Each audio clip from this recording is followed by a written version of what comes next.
Podcast Pengadilan Negeri Surup dibuka dan terbuka untuk umum.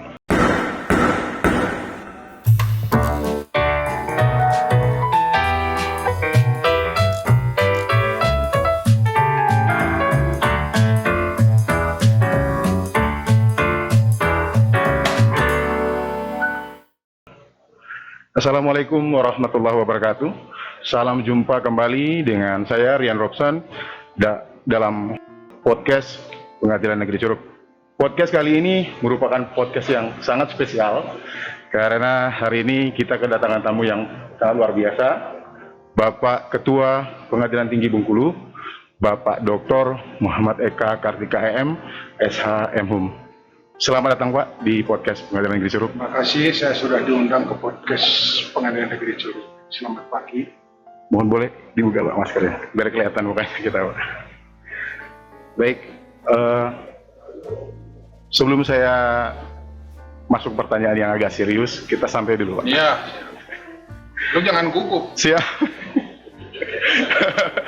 Terima kasih Pak. Pagi ini Pak, sebagai seorang hakim, sepanjang perjalanan Bapak menjadi seorang hakim, tentu ada hal-hal yang unik atau menarik yang bisa Bapak ceritakan kepada kami, yang bisa kami ambil pelajaran, atau ya setidaknya kami bisa mendengar bahwa menjadi seorang hakim itu begini-begini ya. Ini bisa disampaikan. Pertama, jadi hakim itu panggilan. Jadi ketika jadi hakim itu kita tidak boleh takut menangani perkara apa. Di semua perkara yang saya tangani itu saya adili berdasarkan ketentuan undang-undang dan hati nurani. Yang menariknya mungkin saya tadi sudah cerita, tapi waktu itu saya belum jadi hakim.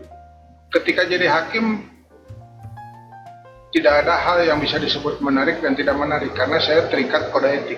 Saya tidak boleh menyatakan ketika menjatuhkan putusan begini-begini, ketika mengadili begini-begini. Itu aja.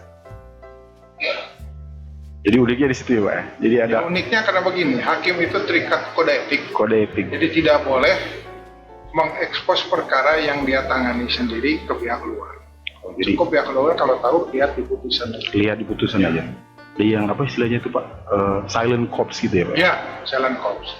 Tapi kalau sebagai ketua pengadilan boleh menjelaskan putusan anak buahnya, apalagi kalau yang menarik perhatian massa, begini-begini lengkapnya lihat di putusan. Oke. Terkait dengan silent corpse tadi Pak, kalau kita masuk lagi ke silent corpse, sebagai institusi yang silent atau yang tidak boleh untuk mengumbar, sedangkan kita sekarang kan kita diwajibkan untuk dekat dengan masyarakat. Nah, itu bagaimana kita mengimplementasikannya? Silent corpse itu terhadap perkara yang kita tangani, terhadap hal yang lain yang terjadi di institusi kita pengadilan. Kita harus terbuka ke masyarakat, menjelaskan, misalnya tanya cara mengajukan gugatan gimana, cara mengajukan surat keterangan, kita harus terbuka. Dan itulah fungsinya kalau kita ada penyuluhan hukum, menyampaikan kepada masyarakat, ini loh yang bisa dilakukan melalui pengadilan. Silent corpse itu hanya terhadap putusan yang kita tangani. Ya. Ya. Jadi silent corpse-nya terhadap putusan, ya. Tapi untuk apapun yang ada di pelayanan kita terhadap masyarakat, kita harus terbuka. Harus terbuka. Caranya, ya, harganya, biayanya, atau bagaimana prosedurnya Pak ya? Seperti begini. Ini mungkin sebentar lagi keterangan dari calon pilkada ya, calon kepala desa. Atau keterangan sekarang orang mau melamar kerja ya, harus ada keterangan tidak terlibat perkara pidana. Tidak pernah dihukum ya Pak ya? Bukan hanya perkara dari permintaan dari calon pegawai instansi pemerintah, instansi swasta yang besar pun minta. Kita harus terangkan, diajukan pada jam kerja, akan jadi keterangan ini paling lama besok, biayanya PNBP 10.000, harus dijelaskan kepada mereka. Jadi harus jelas sama masyarakat. Jangan ada oknum-oknum lagi yang menyebutkan misalnya biaya begini 1 juta selesai, nggak ada. Tanya PNBP yang sebutkan. Termasuk saya kalau ada pelantikan advokat biayanya berapa Pak? Hanya 10.000 PNBP. Jadi sebegitu jelasnya gitu. Iya. Sehingga tidak ada lagi yang bermain di belakang. Iya. Oke, siap. Terima kasih Pak. Luar biasa. Kemudian Pak, selama menjadi Ketua Pengadilan Tinggi Bengkulu kan sudah kemana-mana ya Pak. Bengkulu ini kan sangat luas. Mungkin ada yang bisa disampaikan pengalaman menariknya Pak, atau misalnya wilayah yang menurut Bapak sangat unik, atau adalah apa yang beda dengan daerah-daerah lain? Wilayah yang unik adalah yang terjauh ya, Moko-Moko. Moko itu waktu itu turun anggaran 24 miliar kalau salah ya. Karena COVID 14 miliarnya ditahan. 10 miliar diserahkan. Saya ngomong ke Pak Syahwan waktu ya, melalui sekretaris. Kalau 14 miliar nggak diturunkan, ini hanya jadi fondasi aja. Tidak ada alasan bagi saya, ada COVID-19, proyek yang sudah disetujui ditahan, akhirnya turun lagi. Sekarang sudah jadi. Kita bagus. Mungkin gedung yang termegah di Moko-Moko kedua setelah gedung Bupati itu adalah gedung pengadilan. Kebetulan jalannya pun di jalan lintas ke bandara, bagus. Yang lain-lainnya ya ada keunikan masing-masing. Seperti kemarin ke Pengadilan Negeri Kepahyang, ada pohon durian di depan. Di Curup sini kan, dari sejak awal pertama saya ke sini sekarang sudah berubah drastis, jauh. Itu tentu kepemimpinan ketua pengadilan atau wakil ketua pengadilan didukung oleh semuanya. Lebih bersih, lebih rapi. Oke. Jadi itu ya Pak ya, banyak unik-unik. Kalau tempat wisata banyak Pak ya? Saya sebagai ketua pengadilan, kadang-kadang saya ke satu pengadilan itu incognito. Pada hari Sabtu, libur. Oh. Saya pernah ke satu daerah, tidak pernah disebutkan, air ngocor, WC bau, saya langsung bikin status. Saya berkunjung, saya muat di WA grup koordinasi PT Bengkulu. Saya datang ke pengadilan ini, air nggak ngocor, gini.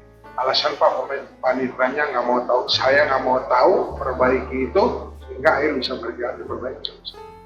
Sekarang saya kunjungi dan rapi, tidak mau lagi. Jadi incognito itu Pak? Incognito, tidak kunjungan resmi. Sabtu misalnya saya dengan istri saya jalan, kita makan ke daerah sini, lihat pengadilan mampir. Bapak siapa? Saya mau numpang kencing. Padahal saya ketua pengadilan Sapang tidak. Jadi salah satu cara pembinaan Pak ya, Iya. ke bawah-bawah ya Pak. Betul-betul mengetahui. Beritahu dia akan siap-siap. Kalau kunjungan begitu kan terjebak. Siap. Dan apakah akan terus dilaksanakan Pak? Hah? Akan terus dilaksanakan incognito ya? Saya menyebutkan diacarakan karena saya begini. Kalau saya lagi bosan di rumah hari Sabtu atau hari Minggu, saya mesti makan siang tuh keluar kota. Oh. Sampai ke Lubuk Linggau pernah saya makan siang. Dan di mana ada pengadilan saya mampir, saya lihat. Kalau bersih saya berfoto di depannya. Saya kirim fotonya ke forum koordinasi PT. Acungkan jempol kalau bagus. Kalau jelek saya tanda tanya. Ya.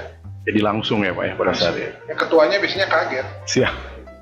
Betul-betul real mengetahui Iya, ya Pak ya? iya. Oke.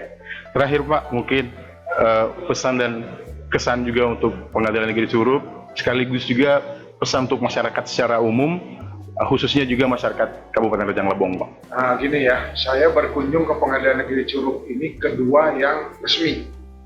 Pertama ketika ketuanya masih dijabat oleh Pak Sarif.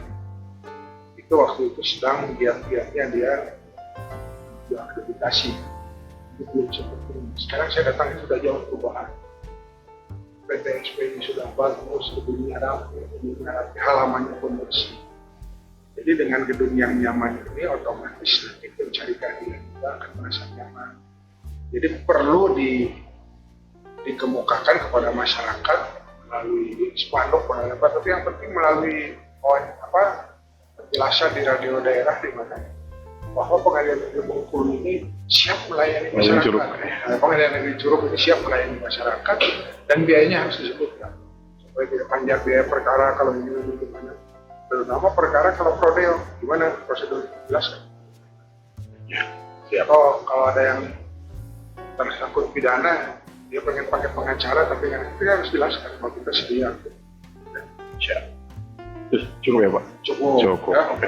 Terima kasih Pak hadirannya di podcast Pengadilan Negeri Curup. Seperti biasa Pak, kalau kita mengakhiri podcast Pengadilan Curup nanti kita podcast Pengadilan Negeri Curup case close. Ini mohon Ya. nanti disampaikan gitu ya Pak? Ya. Oke.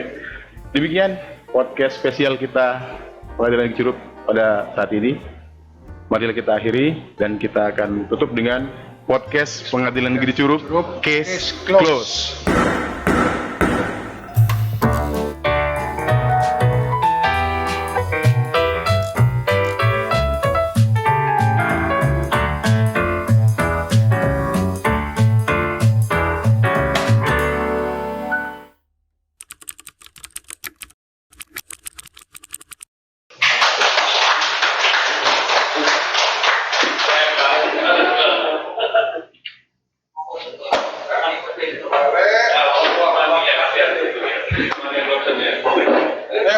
sini Pak Andi. Padahal kalau artis wawancara dibayar ya. Jadi diundang dulu.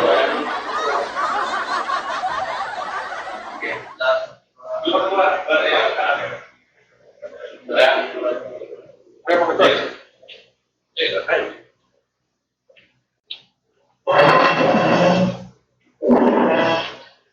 Tapi kalau PT jangan bikin podcast karena sedikit.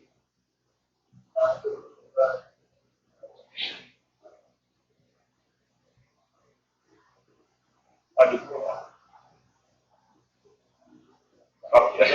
Pamit saya ya. Oke. Terima kasih semuanya ya.